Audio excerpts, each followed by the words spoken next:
வணக்கம். இன்னைக்கு நாம பார்க்க போறது ஒரு சாதாரண ஊரோட கதை இல்ல. இது கிட்டத்தட்ட 2500 வருஷமா உயிரோட இருக்கிற ஒரு நகரத்தோட கதை. ஆமாங்க, மதுரை. அதோட காவிய வரலாற்றை நாம அவிழ்க்க போறோம்.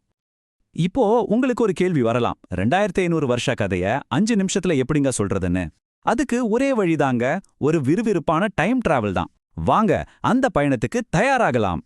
யோசிச்சு பாருங்க, இன்னைக்கு நம்ம பிரம்மாண்டமா பாக்குற பல ஐரோப்பிய நகரங்கள் வெறும் சகதியா இருந்த காலத்துல மதுரை ஒரு பரபரப்பான தலைநகரமா இருந்திருக்கு. இது வெறும் ஒரு ஊரோட கதை கிடையாது, இது ஒரு நாகரிகத்தோட கதை. இந்த பெரிய வரலாற்றை நாம சுலபமா புரிஞ்சுக்க இந்த 5 முக்கியமான பகுதிகளை ஒன்னொன்னா பார்க்க போறோம். சரி, நம்ம வரலாற்று பயணத்தை தொடங்கலாமா? முதல்ல இந்த நகரம் எப்படி உருவாச்சுன்னு பார்ப்போம். ஒவ்வொரு பழமையான ஊருக்கும் ஒரு கதை இருக்கும்.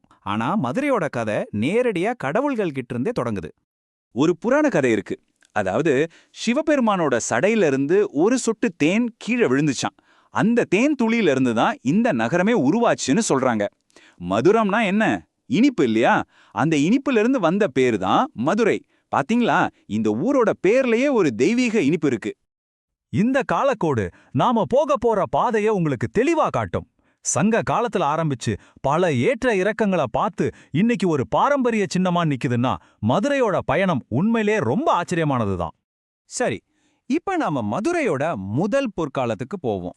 இது வெறும் ராஜாக்களோட காலம் இல்லைங்க, இது புலவர்களோட காலம். தமிழ் இலக்கியமும் பண்பாடும் உச்சத்துல இருந்த நேரம். தமிழ் சங்கம்னு சொன்னா அது வெறும் ஒரு மீட்டிங் மாதிரி கிடையாது. அது தமிழ் மொழியோட, தமிழ் பண்பாட்டோட ஆணிவேர். அந்த வேர் ரொம்ப ஆழமா பதிஞ்சிருந்த இடம் இந்த மதுரை மண்தான். ஆனா எந்த ஒரு கதையிலையும் ஏற்றம் இருந்தா இரக்கமும் இருக்கும் இல்லையா? பாண்டியர்களோட பொற்காலத்துக்கு அப்புறம் மதுரையோட கதையில ஒரு 2 அத்தியாயம் ஆரம்பிக்குது. இந்த நகரம் ஒரு பெரிய சோதனைய சந்திச்சது. இந்த 2 படங்களையும் பாருங்க. டெல்லி சுல்தான் படையெடுப்புக்கு முன்னாடி அப்புறம். ஒரு பக்கம் செல்வச் செழிப்போட இருந்த ஒரு கலாச்சார மையம், இன்னொரு பக்கம் சூறையாடப்பட்டு சிதைஞ்சு போயிருக்கு. இது மதுரையோட வரலாற்றுல ஒரு ஆறாத வடுனே சொல்லலாம். ஆனா சாம்பல்லேந்து உயிர்த்தெழும் ஃபீனிக்ஸ் பறவை மாதிரி மதுரை வீழல. அது திரும்பவும் எழுந்து நின்னுச்சு. நாயக்கர்களோட ஆட்சியில ஒரு பெரிய மறுமலர்ச்சியே உருவாச்சு. இங்கதான் ஒரு சுவாரஸ்யமான விஷயம். நாயக்கர்கள் மதுரைய சும்மா பழுது பார்க்கல. அவங்க மீனாட்சி அம்மன் கோவில நகரத்தோட இதயமா மாத்தி ஒரு புது உயிரையும் புது வடிவத்தையும் கொடுத்தாங்க. குறிப்பா திருமல நாயக்கர் ஒரு தெளிவான திட்டத்தோட தான் வேலை செஞ்சார். முதல்ல பாதுகாப்புக்கு கோட்டை, அப்புறம் கலாச்சாரத்தை மீட்க கோயில விரிவாக்குறது, கடைசியா அதிகாரத்தை நிலைநாட்ட ஒரு அரண்மனை. இது வெறும் கட்டிட வேலை கிடையாதுங்க, இது ஒரு புதிய சகாப்தத்துக்கான அஸ்திவாரம். 33,000 யோசிச்சு பாருங்க. 33,000 இது என்ன நம்பர்னு நினைக்கிறீங்க? இது வேற எதுவும் இல்ல, மீனாட்சி அம்மன் கோயில்ல மட்டும் இருக்கிறதா சொல்லப்படுற சிற்பங்களோட எண்ணிக்கை. நினைச்சு பார்க்கவே முடியல இல்லையா? இத ஒரு கோயில்னு சொல்றதா இல்ல ஒரு திறந்தவெளி கலைக்களஞ்சியம்னு சொல்றதா? சரி, இப்போ நாம நிகழ்காலத்துக்கு வருவோம். மதுரையோட ஸ்பெஷாலிட்டியே அதான். அதோட வரலாறு மியூசியத்துல இல்ல, அதோட தெருக்கல்ல, அதோட மக்கள்கிட்ட இன்னைக்கும் உயிரோட இருக்கு. இன்னைக்கு மதுரை இப்படிதான் இருக்கு. ஒரு பக்கம் ஆன்மீகம், இன்னொரு பக்கம் நவீன வாழ்க்கை.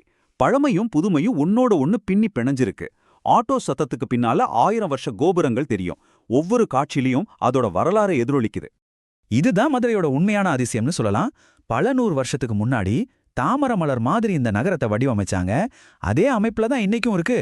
கோயில் நடுவுல இருக்க அதை சுத்தி இருக்கிற தெருக்கள் தாமரையோட இதழ்கள் மாதிரி விரிஞ்சு போகுது. இந்த ஒரு கேள்வியோட இந்த விளக்கத்தை நான் முடிக்கிறேன். நீங்க மதுரை தெருக்கல்ல நடக்கும்போது நீங்க வெறும் ஒரு நகரத்துல நடக்கல, நீங்க நேரடியா வரலாற்றுக்குள்ளேயே நடக்கிறீங்க. இந்த உணர்வோட ஒருமுறை நீங்களே மதுரைக்கு போய் அனுபவிச்சு பாருங்க.